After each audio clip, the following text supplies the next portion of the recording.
Pria ini meloncat 4 meter. Mandi juga perlu dilayani. Dia bernama Horus, adalah dewa mengelola ketertiban dan langit. Inilah masa Mesir kuno, tempat dewa dan manusia hidup bersama. Dewa bisa kembali bentuk asli kapanpun. Manusia didominasi mereka. Horus akan mewarisi tahta ayahnya. Dewa-dewi menyerahkan kurban selamat. Upacara baru dimulai. Paman Horus adalah Set tiba-tiba muncul. Dia juga menyiapkan hadiah besar.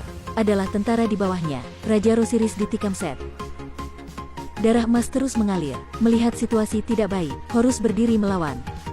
Tapi Set sudah menyediakan. Hanya beberapa tindakan sudah mengalahkan Horus. Horus menjelma menjadi dewa langit. Set juga menjelma menjadi dewa gurun. Keduanya saling berjuang. Tapi pada waktu itu, Set ulangi tindakan. Serangan diam-diam Horus. Tak lama lagi, Horus menjadi orang biasa. Sudah diambil 2 mata. Inilah mata kuasa melambangkan kekuasaan. Juga adalah kekuatannya. Pada waktu darurat, Dewi Cinta Hathor sudah aktif korban untuk menjaga nyawa Horus.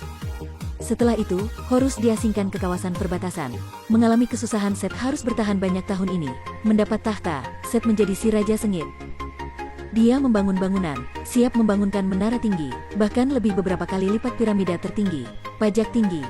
Budak sangat sengsara, sosial menjadi kacau, pencuri, penjahat semakin banyak.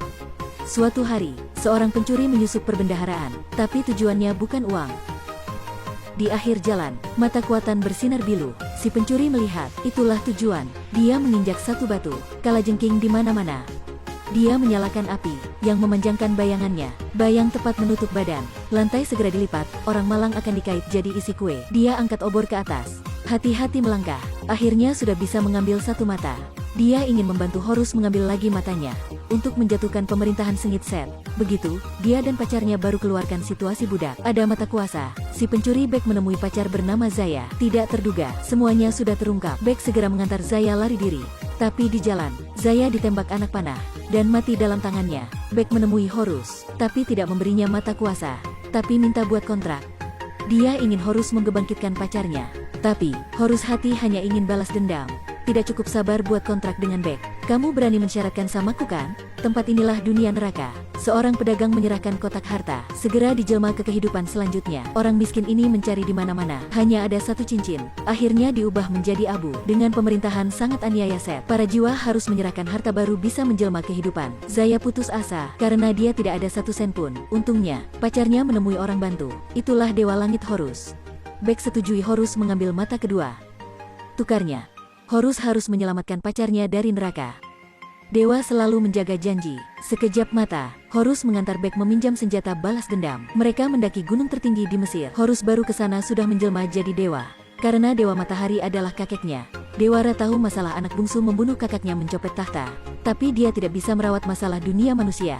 Karena di alam semesta muncul monster gelap Apopis. Makanannya adalah dunia lain. Untuknya tidak makan bumi. Dewara hanya bisa menjaga di sini selamanya. Horus ke kapal Matahari, mengambil air suci yang Set paling takut. Dan segera kembali duniawi. Karena dia nyala kekuatan dewa.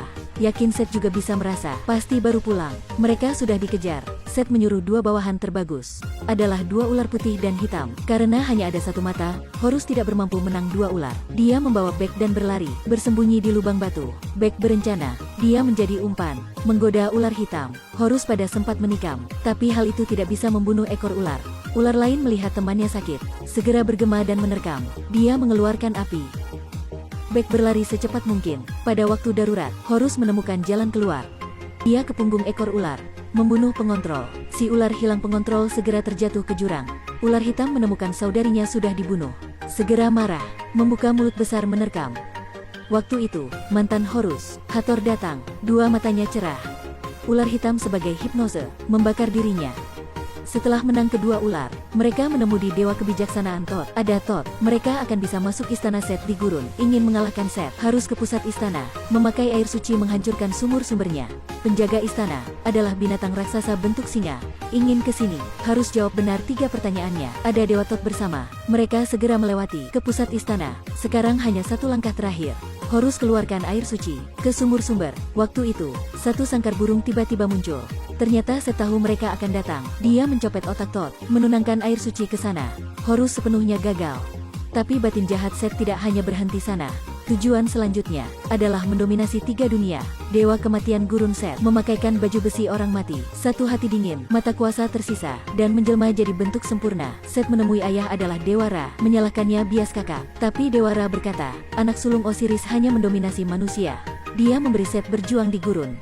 Sebenarnya ingin Set mewarisi posisinya, melawan monster gelap Apopis. Tapi Set membunuh Dewa Dewi. Sudah tidak ada jalan mundur. Dewa Ra tahu keinginannya. Dia segera menyerang. Tidak terduga, api matahari bisa membakar semua hal.